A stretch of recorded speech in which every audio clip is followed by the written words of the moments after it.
Hello, everybody, and welcome to Where Are They Now in Sports? This is brought to you by Malibu Clothes. Get your suits right here at the Malibu Clothes building in Beverly Hills. And if you're not in the area, all you have to do is go to www.malibuklothesbh.com. Today's guest is a former NFL football player that had a magnificent career with the New York Giants. He's a two-time Super Bowl winner. Please welcome Carl Banks. How you doing? I'm doing good, Eddie. How are you, man? Phenomenal. So, Carl, before we talk about what you're doing now, let's talk about your journey. Okay. Did you play other sports besides football when you were a kid? Yeah, I was pretty much an all sport guy, but my favorite sport was basketball. I always thought that basketball would be the sport that I would end up being a professional in, and obviously football worked out better than that. But growing up, I started playing football at like age 9, Pop Warner, and then went immediately from football to track to basketball. So we did everything, and I even tried a little ice hockey. I did some shuffleboard. I did a lot of stuff in Michigan, man. And so by the time I got to high school, I started going to basketball camps, and I ran into this guy, Magic Johnson. I'm sure you've heard of him. Yeah, I never heard of him. No, who is he? And, me being a 6'4" power forward and him being a 6'9" point guard, I think, the things changed a little bit. The requirements for guard changed a little bit. And so football became my thing. What made you pick Michigan State? Did you have offers from other colleges? Yeah, I was pretty highly recruited, especially within the Big Ten, and then Oklahoma. I was high on their list, and the reason I chose Michigan State was kind of a head scratcher to a lot of people because they were just coming off of probation. The team wasn't going to be good, but I fell in love with the campus, and Magic Johnson convinced me that it's the best place for me to be, so I went. 1984. Did you think you're going to get drafted in the first round? Were you like that guy that okay, and do you think it was the New York Giants? Any other NFL teams call you and say, hey, we're going to draft you? Well, my entire college football career, we didn't have a great seasons. And so I really didn't know where I stood in the order of things in terms of, top linebackers or future draft choices. And, I finished my career as a, 3-time first team All Big Ten linebacker. That was the first that ever happened besides a kicker. I was an All-American, but I didn't get invited to any of the All-Star games or anything like that. And I wasn't even invited to the Combine. And, my coach at the time, George Perlis, said that, he has a bowl game that I can go to, and if I do well at that, he said, you're good enough, believe me. And so he says, go to the Blue-Gray game. It's played on Christmas Eve. They're going to be pro scouts there, and they'll see exactly what I know you are. So I went to the Blue-Gray game. I got MVP of that game, and when I got back, I was invited to the Senior Bowl and to the Combine. And so I went there, performed, still didn't know because there were a lot of great linebackers that year. And I read about them all summer long going into my senior season. I'm like, wow, these guys are great. Wilbur Marshall and Ricky Hundley and Jesse Vendross. I mean, there was a whole list of guys.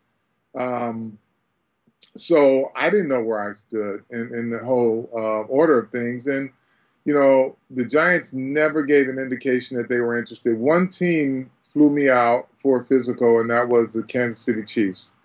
Other than that, I didn't have a conversation with anyone else. Parcells tells the story of how he was interested in me at the Senior Bowl, and he wouldn't, because he had just drafted Lawrence Taylor a few years earlier, everyone wanted to know, who he was looking at. And so he said every time he would look at me, he would walk away because he didn't want the other teams to know that he was interested in me. And so on draft day, I'm sitting in my coach's office, and I get the call, and I had no clue. Wow. When you get to camp, Mm-hmm. what happened? Talk to me about that experience. First year, Well, rookie, going to the camp.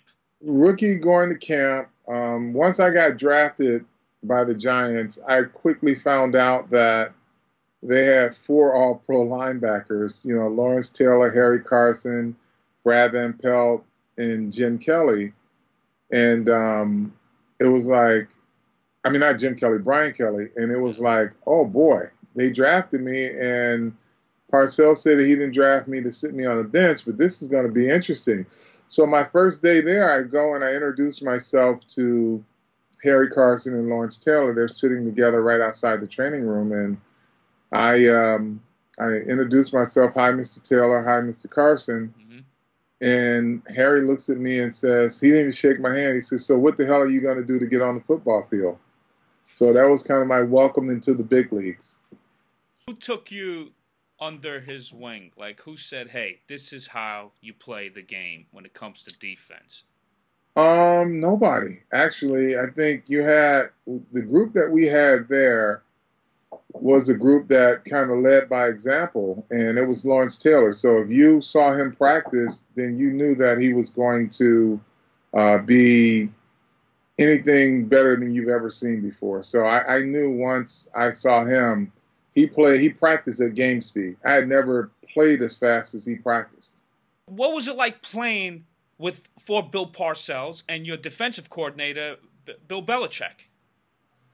Well, Bill Parcells was probably the toughest guy. I played for George Perlis in college, but in terms of being demanding of his players, I think Bill Parcells ranks high. I mean, because he was a stickler on technique, knowing your assignments, and it was a big trust thing. He wanted to be able to trust every player, 11 guys on each side of the ball, kicking teams, you name it. He wanted to be able to trust that you knew your technique and that you knew your assignment. And he's the guy that would walk right in the middle of a drill to point out something that you're not doing while the play is going.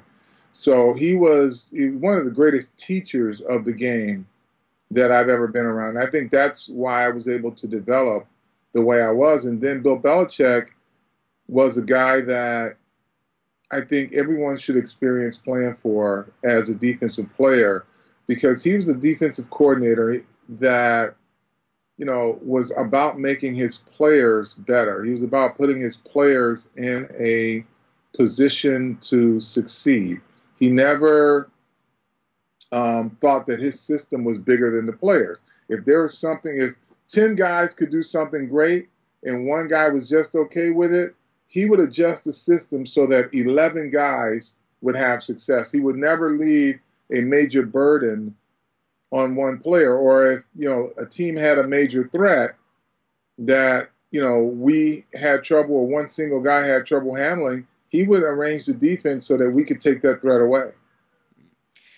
Has that ever happened when, let's say, you guys were struggling on defense, like things are not going your way 1 quarter or 2 quarters? Will Bill Parcells go up to your face or to the defense and say, hey, help me out here, step it up? You know what I mean? Was he that guy? Yeah, he was that guy, but he was more about solutions. He was more about, okay, let's see what's going on. He and Bill Belichick would, grab a chalkboard and they would make the adjustments right on the sideline. So it wasn't a matter of, hey, you guys aren't giving me enough. It's, okay, what's going on? Can somebody – and then the beauty of our defense, the way it worked, if a guy missed an assignment, everyone knew it. So you couldn't come off the field and say, well, coach, I don't know what happened. They could look at you. He can ask 4 different people what they did on the play, and he knew exactly then that you screwed it up. So it was all about accountability, because our system was predicated on guys knowing their assignments and executing. And the best thing to do in that system is just say, hey, look, I'm having trouble. I missed my play, or I missed the block or something. And then we can make the adjustments. The linebacker, the middle linebackers could adjust or whatever it was. But if you came off and said, I don't know what happened, he's going to be like, you're BSing me, Right. Because I know if these three things happen, I know you screwed your assignment up. Give me a great Lawrence Taylor story. I think everyone knows Lawrence was notorious for his nightlife. Right. And we were, I think this was a Friday afternoon, we're getting ready for the Washington Redskins. And we had just broken up into our group meetings. And so we were installing pass rush, and Lawrence hadn't shown up yet. It was, I guess a late Thursday night for him. And when he gets into the meeting room, we're about to watch film, so he crawls up under a table and he has his sunglasses on and he just goes to sleep. And so our defensive coach really got ticked off about it. And so he cuts the lights on and he's screaming because, Lawrence was always an integral part of our pass rush. And he's ready to start diagramming the pass rush, and Lawrence is not looking at any film or paying attention. So he cuts the lights on and he starts dropping F-bombs at Lawrence. And so Lawrence sits up and he says, "What's the big issue?" He says, "We're trying to install an effing pass rush and you're not even paying attention. You're under the effing table sleeping." So he says, "Listen, cut the lights off, put the film on." So he literally looked at one play and he says, "Cut the lights back on." And he gets up, goes to the drawing board and says, "This is what we're going to do against the Washington Redskins." He draws up our entire pass rush, like 5 or 6 schemes. And then he looks at the coach and said, "Can I go back to sleep now?" It was amazing. But, I mean, we're looking at film trying to figure out, what our pass rush scheme should be. And he looks at one play on film, maybe 2. And he goes and draws up our entire pass rush. And it was the funniest thing, but it was just, he saw the game so much differently. 1986 season, you guys went 14-2. Mm-hmm. Unbelievable year. Everything went your way, but the defense, you guys were killing quarterbacks. Talk to me about that year. Well, to understand why we had the type of year we had in 86 is to understand how 85 ended for us. We thought we were a tremendous defense, and then we went into Chicago, played the Bears in 85, their Super Bowl year, and they took it up a level that was beyond where we were. So after we lost that game, we knew that there wouldn't be a better defense than ours going into 86, and we wanted to prove that we had a chip on our shoulder and that we were the best defense in football. When you guys tackle, you get the quarterback or the running back or whoever you tackle. Mm-hmm. Do you guys talk to their faces like, "You can't pass me"? Do you guys talk like smack to these opposing players? Well, every now and then we would do that, but we got this sort of sadistic pleasure out of watching players quit. Our big thing was to look in their eyes as the game goes on and report back to the huddle and say, "Well, my guy just quit." Next guy, "Well, I just made my guy quit," or the running back just quit. So that was our big thing. We didn't want to talk about it. We wanted to, just prove that we could make a player literally quit on the field. So now you get to the Super Bowl. Mm-hmm. What time did you come to the park, to the stadium? Did you remember? It's probably 3.5 hours before the game. Uh-huh. And, I was probably on the first bus there. Mm-hmm.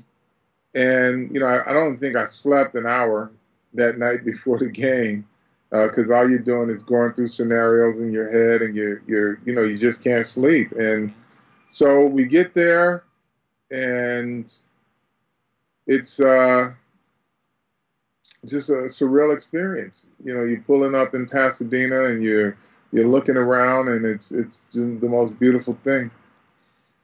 What time is what do you call it in the NFL? Is it curfew? Is it check, something like that? What time you guys got? Yeah, curfew, bed check, or whatever. Bed check, yeah. Well, it's I guess a decreasing amount of free time as the week goes on. When you get there, the first couple of days you got like a curfew at midnight, and maybe one day not even a curfew. Mm-hmm. But by the time you hit Tuesday, everything goes from probably 10 o'clock, and then by the night before the game, you're in your room by 8 o'clock, 9 o'clock.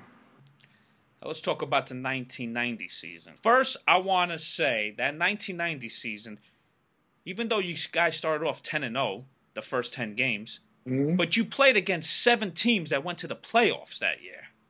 Yeah. That's a tough schedule right there. Yeah, it was a tough schedule.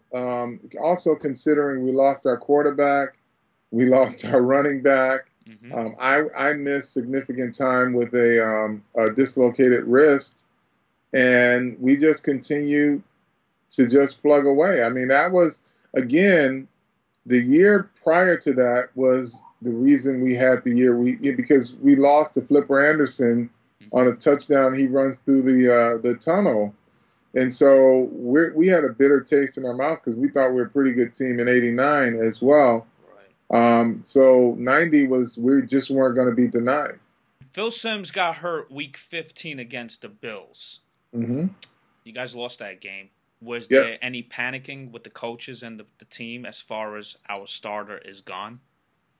No. I mean, we were all about adjustments. Our squad was about adjustments. We had Jeff Hostetler there, who everybody, not one guy didn't have confidence in him. He was the guy that we believed in. We knew him. We saw him practice every day. He was frustrated that he wasn't playing. So we knew once he took over, we weren't going to miss a beat. And then obviously, with the running back situation the way it was also, we had Otis Anderson in there, and we played against him for many years, and he was a great teammate. And we practiced against him, so we knew that he would carry the load also. Then, when you got to the playoffs, you beat the Bears finally. Yep. Now here was the challenge. Following week, you fly to San Francisco. It's Joe Montana and the 49ers, and their mission. They want a three-peat because they won 2 consecutive Super Bowls. Right. And that was one of the toughest games, I think, that you guys won. I mean, that was just brutal. I think the score was 15-13. You guys beat them. Tell me about that game. Well, that was all field goals for us. And that was one where we weren't expected to win that game. They had already booked the hotels in Tampa. The banners were shipped down. Literally, they sent all their decorations, welcomes, to the Super Bowl, San Francisco 49ers. And, we understood that no one gave us a shot. And I remember that after the Chicago game, Bill Parcells stood up in our Monday meeting, and he said, I don't know about you guys, but I'm packing a suitcase for 2 weeks. And if you plan on going to the Super Bowl, you'll do the same. So we had, the mindset was there from day one. And we went out there not to be denied. We wanted to play as physical a game as we could. We had some really good plays and trick plays and things like that. And we just got it. We got it done. Now you're going to the Super Bowl against the Buffalo Bills. Right. And here's my question. Bill Belichick had a game plan for you guys. Right. He wanted Jim Kelly to, he wanted you guys to focus more on the passing than the running. But you guys disagreed with that. Talk to me about that. Well, again, we had a very prideful defense. And, when we saw the game against Oakland, that Buffalo had just basically, it was a track meet. They did whatever they wanted to do. Bill Belichick, after we watched the film, he said, in order for us to win, we're going to have to let Thurman Thomas rush for 100 yards. Right. We were insulted at first. We thought he was joking. And then we realized he wasn't. And so now it's like, okay, well, we trust you, Bill. So what is that exactly is the plan? And he said, well, we're going to have to do something different because their passing game, their running game is part of their passing game. They don't run the ball. They have one running play and everything else is a swing pass to Thurman Thomas. So what we're going to do We're going to rush very few people, and we're going to put everybody back in, the pass, in pass coverage. And we're just going to hit their receivers as they cross the middle. We're going to be very physical with them. And so the way we practiced that week was get back as fast as possible and just read the quarterback's eyes. Wherever the ball went, hit a receiver. If a receiver was crossing within, the hit zone, let them know you're coming. And so we just started pounding Andre Reed and that crew. Can you remember the conversation before Scott Norwood was about to kick the field goal, a 47-yard field goal? Did anybody in the stadium say that Norwood's stats, he's 3 out of 7 on the grass with 40 or more yards when it comes to field goal? Did anybody mention that to you guys before that? Well, I know that this was all a part of Bill Parcells' coach team preparation. So they had all the stats. I know Matt Barr told Bill that he wasn't going to make it because it's out of his range and it's on grass. Now, the guys that were on the field, no one came in and told us, because we're lining up to block it. But, some of the guys knew, just based on those statistics, that he was not going to be able to make that play. And, for me, I was out there and we basically played to the point of exhaustion, and I was on the field goal block team. And I'm saying, I don't know if this guy's going to make it or not, but this has been a hell of a game. And, he missed it. We win. But how scared were you, Carl? Were you like, oh, my God, he has to miss, right? Were you visualizing that? Nah, you know what? It wasn't even like that. I mean, when you play a game like that, there's not a, we hope he misses. You just line up and you got confidence that he is going to miss it. And if he makes it, you take your hat off. But you pretty much have the confidence that he's not going to make it. Who was the toughest quarterback to read as you being a linebacker? Was it Joe Montana? Yeah, I think in terms of quarterbacks, the toughest quarterbacks during my time probably would be Joe Montana, then John Elway, Randall Cunningham. Very difficult guy to play against because he had so many intangibles. And there are a lot of other good ones. Jim Kelly was a hell of a quarterback, obviously. So, I mean, my career was an era of a lot of Hall of Fame quarterbacks. I played against a lot of Hall of Fame quarterbacks. Any specific ones that was tough to read? Well, I mean, it was Joe Montana because he was, kind of the Michael Jordan of quarterbacks. He always had his finger on the pulse of the game. It was always his intangibles that made the difference. So, the things that you try to predict would happen, he could change it up on you. Toughest running back then? Hands down for me is Barry Sanders. Oh, wow. Okay, yeah. Barry Sanders is the toughest guy I've ever played against. I mean, it varies. A lot of people, mention a lot of names, but I don't think there's anyone in Barry Sanders' class. What made you get involved in business during your playing career? Who took you in on that? Well, I think what ended up happening was I didn't have expectations when I played. I finished my last game as a college football player. So I had a degree, didn't know where I was going to be drafted. And then when I got drafted, I didn't know how long I was going to stay.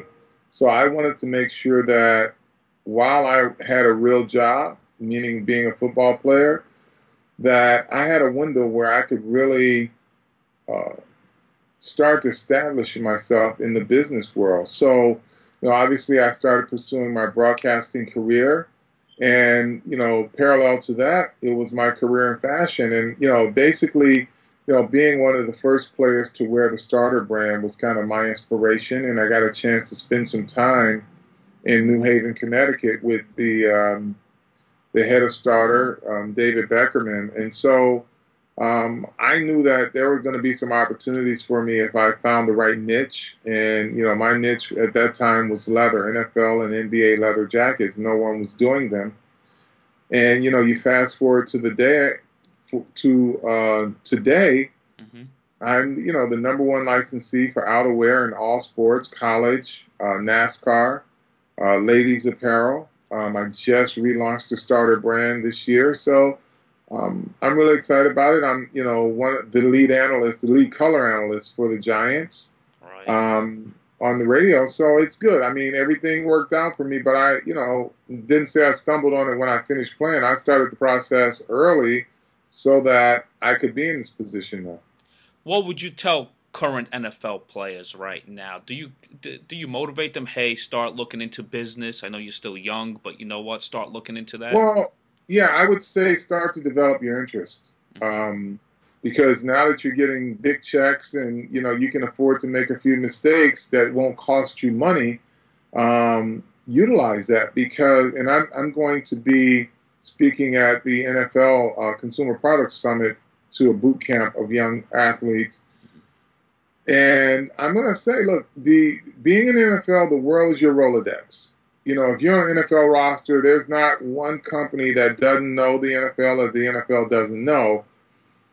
And if you express an interest, they will definitely make sure they put you in contact with people.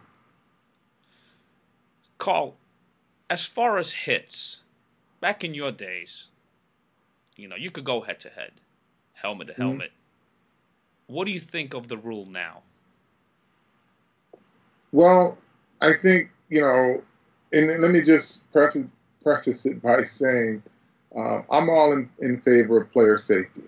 Right. And I think this was kind of a situation where the things that the network partners of the NFL glorified, it kind of haunted the league for about 6 or 7 years. I mean, there was a time where ESPN would glorify every big hit made, and then it starts at a lower level. The high school and the college level, they see these things on TV, they want to emulate it. So then they get to the pros and they want to emulate it, and it became a very dangerous game.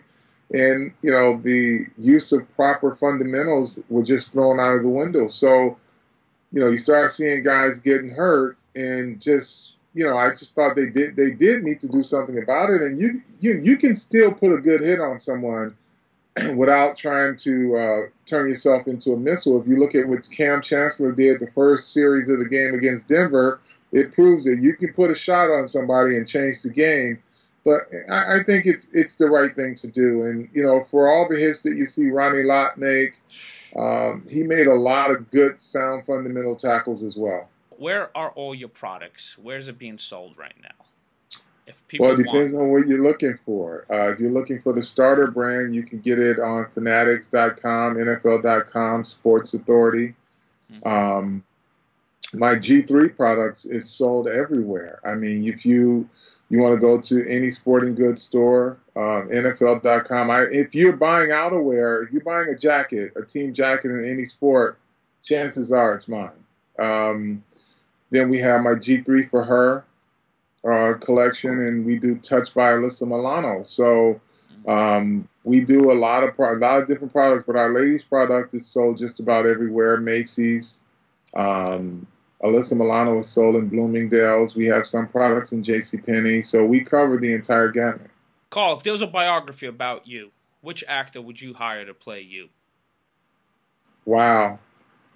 What actor would I hire to play me? That's a good one. I don't know, because I have multiple personalities. Everyone sees me as this serious guy, but I have a very lighthearted side about me.